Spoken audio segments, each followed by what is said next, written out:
দেখছেন news now. আপনাদের সঙ্গে রয়েছে আমি সহেলি। সরাসরি চোখ রাখবো 9টার সংবাদে। যোগা ছাড়া মানুষ অসম্পূর্ণ।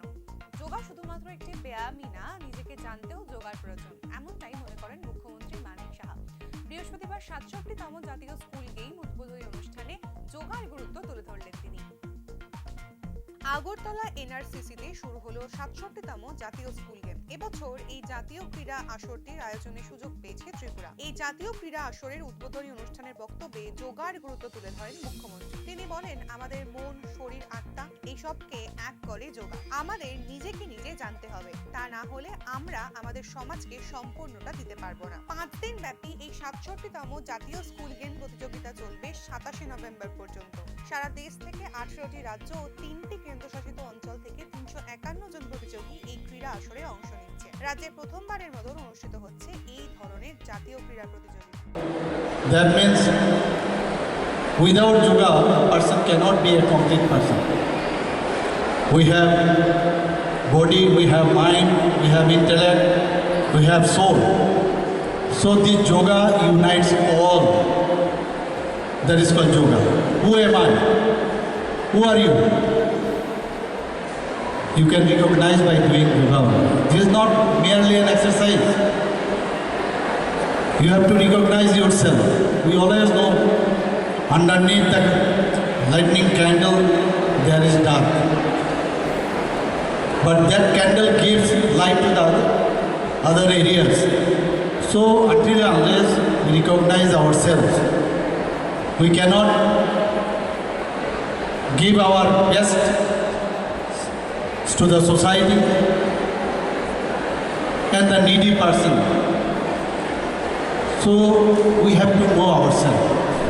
প্রদর্শিত হবে অ্যান্ড্রোড্রিমস। মণিপুরের এক প্রত্যন্ত গ্রামে হস্ত ও বয়ন শিল্পের দোকান চালান শ্রীমতী লাইবি ফানজৌবাম। লাইবি তার পরিবারের চতুর্থ কন্যা সন্তান হওয়ার কারণে ছোট থেকেই সকলের অসম্মানের চোখে পড়তেন। কিন্তু পিতৃতান্ত্রিক ঘেরাটোপ, আর্থিক প্রতিকূলতা, সামাজিক গোঁড়ামির বিরুদ্ধে প্রতিনিয়ত লড়াই করে লাইবি তার গ্রামের প্রথম মহিলা হিসেবে ম্যাট্রিক পাশ করেন এবং একটি প্রাথমিক বিদ্যালয়ের শিক্ষিকা হিসেবে নিযুক্ত হন। পাশাপাশি তিনি গড়ে তুলেছিলেন মহিলাদের জন্য একটি ফুটবল টিম। লাইবির অনন্য জীবন কাহিনীর ওপর একটা প্রতিবেদন চোখে পড়ে জাতীয় পুরস্কারপ্রাপ্ত চিত্র পরিচালক মিনা লাংজাম তৈরি করেন অ্যান্ড্রোড্রিমস। এটি 63 মিনিটের একটি তথ্যচিত্র। গোয়াতে 54তম ভারত আন্তর্জাতিক চলচ্চিত্র উৎসবে মণিপুরের এই তথ্যচিত্রটি দিয়েই সূচনা হয়েছে ভারতীয় প্যানোরামা নন ফিচার ফিল্ম প্রদর্শন। এই তথ্যচিত্রটিতে পরিচালক, প্রযোজক, কেন্দ্রীয় চরিত্র সকলেই মহিলা। 17 দফার দাবি নিয়ে রাজভবন অভিযান 7টি বাম সংগঠনের। বিধানসভা নির্বাচনে ভরাডুবির পর লোকসভা নির্বাচনের আগেই সক্রিয় ভূমিকায় বাম নেতৃত্ব। রবীন্দ্র ভবনের সামনে থেকেই শুরু হয় এই র্যালি। দলিত সম্প্রদায়ের হিতে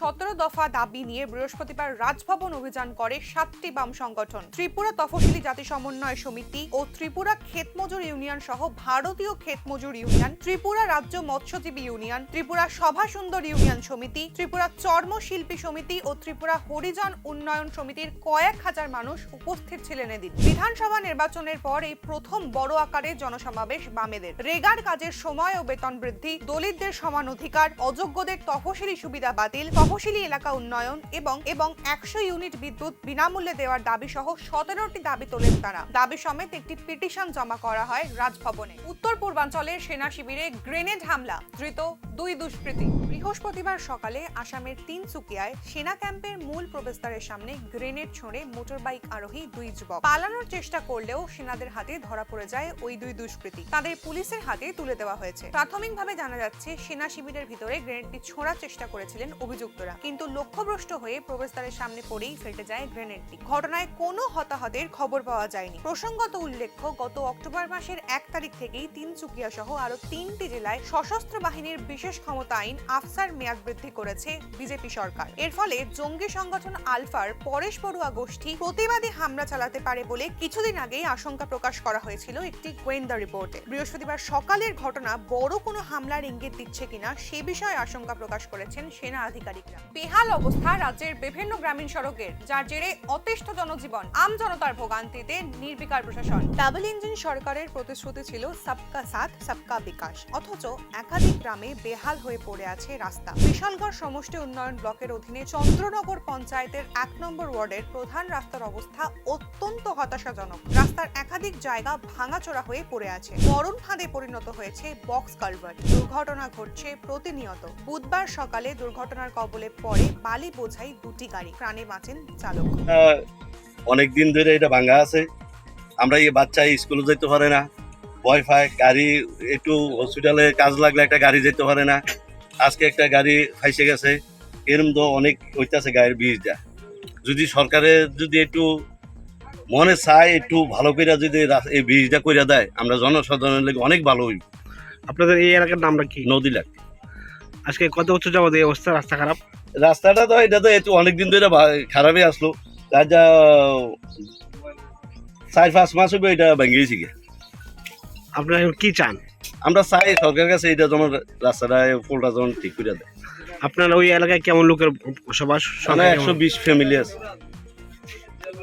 এখানে কোন দলের পঞ্চায়েত মেম্বার আছেন? এটা আছে তো আমরা বিজেপির পঞ্চায়েতের মেম্বার আছে। কি ভূমিকা ওনার? উনি তো এই ঘটনাটা হইতেছে অন্য কেউ আইসে না, এরপরে বিজেপির যারা কার্যকর্তা তারা আছে, আমার ভাই, এবারে একটু জিজ্ঞাসা করো। অপরদিকে সোনামুড়া মেলাঘর সড়কে রাঙামাটিয়া থেকে দুর্লভ নারায়ণ বাজারে যাওয়ার রাস্তার অবস্থাও একই রকম বিপজ্জনক। জমে রয়েছে জল কাঁদা, সমস্যায় পড়ছেন জনসাধারণ। কোনো গাড়ি সহজে আসতে চায় না, অথচ একাধিক গুরুত্বপূর্ণ জায়গায় যাওয়ার জন্য এই রাস্তাটির উপরেই নির্ভরশীল এলাকাবাসীরা। যদি আমি এখান থেকে ধরি, রাঙামাটিয়া হয়ে দুলুপনা, বরদোয়াল, শিবনগর, তকসাপাড়া বা এদিক দিয়ে বিশ্রামগঞ্জ, আগরতলা যেতে হয় অনেক সময়। আর এখান দিয়ে আমরা যারা আছি দুলুপনা, বরদোয়াল, যারা কৃষক, দিনমজুর, ক্ষেত্রমজুর, ছাত্রছাত্রী যারা আছেন, এখান থেকে Sonamura college, NCA school, English medium সব স্কুলে এখান থেকে যেতে হয়, মানে শর্টকাট যে রাস্তা। হ্যাঁ, এই শর্টকাট রাস্তাটা এই এখান দিয়ে আমাদের মানে প্রতিদিন যারা আমাদের শিশু থেকে আমরা গর্ভবতী মহিলা যারা আছেন, প্রতিদিন এখানে হাসপাতাল দিয়ে মেলা করে এবং সোনামুড়া আমাদের শর্টকাট রাস্তা, এখান দিয়ে আমাদের যেতে হয়। তো যাওয়ার জন্য খুবই অসুবিধা। এখন যখন ও টোলাকে আপনি কোনো গাড়িকে ফোন করবেন, তখন তারা সঙ্গে সঙ্গে না করে দেয় এই রাস্তা দিয়ে যেতে পারবে না, কারণ এখান থেকে গাড়ি যেতে হলে মেনটেন্স করতে তার অনেক টাকা খরচ হয়। ঠিকভাবে কাজ করতে হলে আমাদের আন্দোলন করার দরকার নেই। সরকার কাজ করছে দেখে তো আমার আন্দোলন করতে হচ্ছে, তারা ব্যর্থ। তারা ভাষণ দিচ্ছে সবকা সাথ সবকা বিচার। কোথায় দেখেন সবকা সাথ সবকা বিচার কোথায় হচ্ছে? হসপিটালে ডাক্তার নেই, রুগীরা সেখানে সঠিক চিকিৎসা পাচ্ছে না। রাস্তার এই দেখেন এই টিচার, আমাদের শিক্ষক এখন বিলুনিয়া থেকে আছেন, এই কতটুকু আমাকে প্রায় সময় ফোন করে বলে, দাদা ভাই এখানে যেতে পারছি না, কি অবস্থা। একই হাল বিলোনিয়া মহকুমার ভারতচন্দ্রনগর ব্লকের অন্তর্গত নেতাজি সুভাষ গ্রাম পঞ্চায়েতের উত্তরপাড়ার রাস্তার 2015 সালে তৈরি হওয়া ইটের রাস্তার কোনো উন্নতি তো হয়নি, বরং দিন দিন বেহাল হয়ে পড়ছে। বর্তমানে একাধিক জায়গায় ভেঙে গেছে, রাস্তা চলাচলে অসুবিধা হচ্ছে গ্রামবাসীদের। প্রশাসনে জানালেও আশ্বাস ছাড়া মেলেনি আর কিছুই। সুভাষনগর উত্তরপাড়া, ভূমিহীন উত্তরপাড়া, এই রাস্তার দীর্ঘদিনের সমস্যার জন্য মানে কোনো নেতারা এটা হস্তক্ষেপ করে না। আমরা যাই জানাইলে কোনো হস্তক্ষেপ আইলে ইলেকশনের প্রচার আইসে, হ্যাঁ 15 দিনতে কাজ ধরে লাগবে, কাজ করাবে কে বছর ছিলেন, এরপর 15 দিন 1 মাস গেছে, বছর ছিলেন গেলে কাকা এটা ব্লক করাইবে। ঠিক আছে, ব্লক করাইলে তো ভালো কথা। এখন এই পর্যন্ত এইভাবে চলছে, এটার কোনো মানে ভাঙতে আছে রাস্তা ভাঙে, প্রায় এই রাস্তায় দীর্ঘদিনের জন্য সমস্যা করতে আছে। এমনকি বাচ্চারা স্কুলে যেতে পারে না, কোনো কারণবশত বাড়ি ঘরে কোনো দুর্ঘটনা ঘটলে একটা রুগী যে হসপিটালে নেবো, বা কোনো ঠাকুর বাচ্চা কোনো কারণে যদি আগুনে কোনো পজিশন হয়, একটা ছোট বাইক আইতে কষ্ট হয় রাস্তার যে পজিশন। আমরা অতিষ্ঠ জনগণ প্রশাসনে বারংবার জানিয়েছেন অসুবিধার কথা। কোথাও মিলেছে আশ্বাস, কোথাও আবার দায় ঠেলেছেন আধিকারিকরা, কোথাও বিধায়ক বলেছেন এই ছোট বিষয়ে তার কাছে কেন যাওয়া হয়েছে। সাধারণ মানুষের এই ভোগান্তির দায় যদি সরকার না নেয়, তবে কে নেবে? কবে হবে সমস্যার সমাধান? প্রশ্ন তুলছেন বিক্ষুব্ধ জনতা। লাশ করে আবর্জনার স্তূপ, ঘটনা রাজ্যের প্রধান হাসপাতাল জিবিপিতে। প্যাকেট করে রাখা আবর্জনার স্তূপ থেকে দুর্গন্ধ ছড়িয়ে গোটা হাসপাতাল চত্বরে অস্বাস্থ্যকর পরিবেশ তৈরি হচ্ছে। ফের প্রশ্ন উঠছে রাজ্যের প্রধান রেফারেল হাসপাতাল জিবিপির ব্যবস্থাপনা নিয়ে। হাসপাতালের লাশ ঘরে স্তূপ হয়ে পড়ে আছে প্লাস্টিকে মোড়া আবর্জনা, দুর্গন্ধ ছড়াচ্ছে হাসপাতাল চত্বরে। সমস্যার সম্মুখীন হচ্ছেন রোগী এবং তাদের পরিবারের সদস্যরা। রাজ্যের প্রধান হাসপাতালের এই চিত্র দেখে বিক্ষুব্ধ আম জনতা। তাদের দাবি, বহুদিন ধরেই এই দৃশ্য দেখছেন তারা। আবর্জনা স্তূপ থেকে দুর্গন্ধ ছড়ানোর পাশাপাশি বাড়ছে মশা এবং পোকামাকড়ের উপদ্রব। হাসপাতালের মধ্যে এরকম অস্বাস্থ্যকর পরিবেশের ফলে রোগীর স্বাস্থ্যের ঝুঁকি সহ ক্ষতি হচ্ছে পরিবেশেরও। এখন দেখার বিষয় আমজনতার ভোগান্তি দূর করতে কবে পদক্ষেপ নেয় স্বাস্থ্য দপ্তর। এই জায়গাতে আসার পর কি সমস্যা হইতেছে? এই জায়গাটা একটা বসুন একটু জায়গা পাইলাম, সেওয়ার জায়গা ভাবছি এখানে বসুন একটু, আমার রুগী হইতেছে গাড়ি দিয়ে। বৈশা দেখলাম যে এখানে খুব গন্ধ হইতেছে, আবর্জনা গন্ধ। রাজঘরের সামনে একটা আবর্জনা খাওয়া গন্ধ খাওয়া হচ্ছে না, শরীর খুব খারাপ। আচ্ছা, এই ঘরটার মধ্যে তো মৃতদেহ রাখা হইতো, হ্যাঁ। সেই জায়গার মধ্যে এখন আবর্জনা রাখা হয়েছে, কি কারণে জানেন? কি কারণে রাখা হয়েছে এটা একটু জানতাছি না। আবর্জনাটা যে এত সামনে রাখা হয়েছে তো মানুষের তো কত চলাফেরি কষ্ট, বইতে কষ্ট, গন্ধটা তো মানুষের শরীরে গেলে তো আরো খারাপ হয়ে যাবো। কি মনে হয় কতদিন যাবত এগুলি মানে রাখা হয়েছে এখানে? এটা ঠিক জানি না কতদিন ধরে রাখা হয়েছে, যে রাখছে সে জানে কতদিন রাখছে এখানে থাকবো। এটা এই দুর্গন্ধর ফলে কি অসুবিধা হইতেছে আপনাদের? তো আমি যেমন একটা ডায়াবেটিসের রোগী, হার্টের রোগী, প্রেশারের রোগী, আমার তো অসুবিধাটা বেশি হইতে পারে। পর্যাপ্ত শিক্ষক নিয়োগের দাবিতে পথ অবরোধ মনিরাম উচ্চ মাধ্যমিক বিদ্যালয়ের ছাত্রছাত্রীদের। মনিরামপুর উচ্চ বিদ্যালয়ের শিক্ষকের সংখ্যা মাত্র 10 জন। তারপর কিছুদিন আগে বিদ্যালয়ের এক শিক্ষকের বদলির নোটিশ আসায় ক্ষোভ ছড়িয়েছে ছাত্রছাত্রী সহ অভিভাবকদের মধ্যেও। বিদ্যালয়ে আরও শিক্ষক নিয়োগের দাবিতে এবং শিক্ষক প্রাণজিৎ দেবনাথের বদলি রুখতে বৃহস্পতিবার দুপুরে পথ অবরোধে নামলেন তারা। এদিন মনিরামপুর বাজার সংলগ্ন ঋষ্যমুখ ভাষা জোলাইবাড়ি রাস্তা অবরুদ্ধ করে রাখে বিদ্যালয়ের ছাত্রছাত্রী সহ অভিভাবক এবং এসএমসি কমিটির সদস্যরা। অবরোধের জেরে যান চলাচল ব্যাহত হয় এলাকায়। খবর পেয়ে ঘটনাস্থলে যান ঋষ্যমুখ ব্লকের বিদ্যালয় পরিদর্শক। অবরোধকারীরা তার কাছে শিক্ষক সংকট এবং বদলির আদেশপ্রাপ্ত শিক্ষকের বদলি রদের দাবি তুলে ধরেন। তিনি এ বিষয়ে শিক্ষা দফতরের আধিকারিকদের সঙ্গে কথা বলে দ্রুত সমস্যা সমাধানের আশ্বাস দিয়েছেন। আশ্বাস পেয়ে অবরোধ তুলে নেয় ছাত্রছাত্রীরা। বর্তমান 10 জন আছে, হ্যাঁ, মানে ক্লাস 1 থেকে 11 পর্যন্ত টিচার টোটাল আছে 10 জন। 10 জনের মধ্যে এই পরশুদিন একজন টিচার ট্রান্সফারের জন্য লিস্ট এসে পড়ে গেছে, নাম হয়েছে উনি প্রাণজিৎ দেবনাথ স্যার। তো আমাদের টিচার লাগে বর্তমান আরও 5 জন। তো প্রাণজিৎ স্যারকে নিয়ে গেলে তার ক্লাস কে করবে? এখন ক্লাস 11টা আছে, ক্লাস 11টার মধ্যে 9 জন টিচার কী করবে?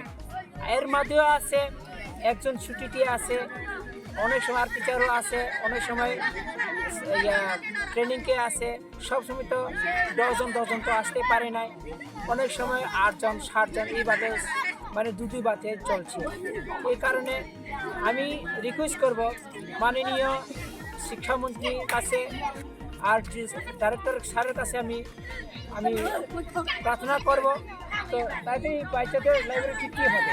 আমি গতকাল আর পরশু দিনও গিয়েছি, ডিস্ট্রিক্ট অফিসে গিয়েছি, আইএসএ গিয়েছি, গতকালকে ডাইরেক্টর অফিসে গিয়েছি। তো বললাম, তারাও কিছু আমাদেরকে বলেছে তাদের নিয়ম ছাড়া। কিন্তু দেখেন, সবকা সার সবকা বিকাশ বলে একটা আমাদের বর্তমানে একটা কবিতা একটা আছে, কিন্তু আমাদের এডিসির মধ্যে কী আছে দেখেন। এখানে সরকার রাখার জন্য সুনামের জন্য আপগ্রেড করে হাই স্কুলকে হায়ার সেকেন্ডারি করে দিয়েছি, কিন্তু এখনও 6 মাস হয়ে গেছে। 6 মাস হওয়ার পরে একজন টিচার আমাদেরকে দেওয়া হয়নি। আর জেনারেল মধ্যে দেখেন, আগরতলা হোক উদয়পুর হোক, একটা স্কুলের মধ্যে কমের মধ্যে 50 থেকে 60 জন 65 জন টিচার আছে। আমাদের এখানে টিচার ক্লাস করানোর মতো টিচার নাই। আর আমাদের ছাত্র যখন স্কুলে আসি তখন খিচুড়ি খেয়ে খেলাধুলা করে টাইম পাস করে বাড়ি যেতে হয়। এইভাবে চলছে, 6 মাস চলছে, এর আগেই চলছে। কোন স্কুল? মানে রামবাড়ি হায়ার সেকেন্ডারি 12 স্কুল। বর্তমানে স্টুডেন্ট কতজন আছে? বর্তমানে স্টুডেন্ট 200-250-এর উপরে আছে। আজকে আমরা মূল বিষয়টা কি?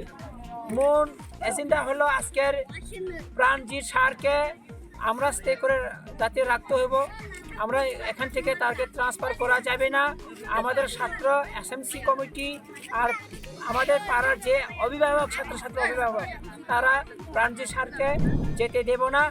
একদিকে প্রধানমন্ত্রী স্লোগান তুলছেন বেটি পড়াও বেটি বাঁচাও, অপরদিকে বিজেপি সরকারের রাজ্যেই অভাবের তাড়নায় এক বাবা বিক্রি করে দিচ্ছেন 1.5 দিনের মেয়েকে।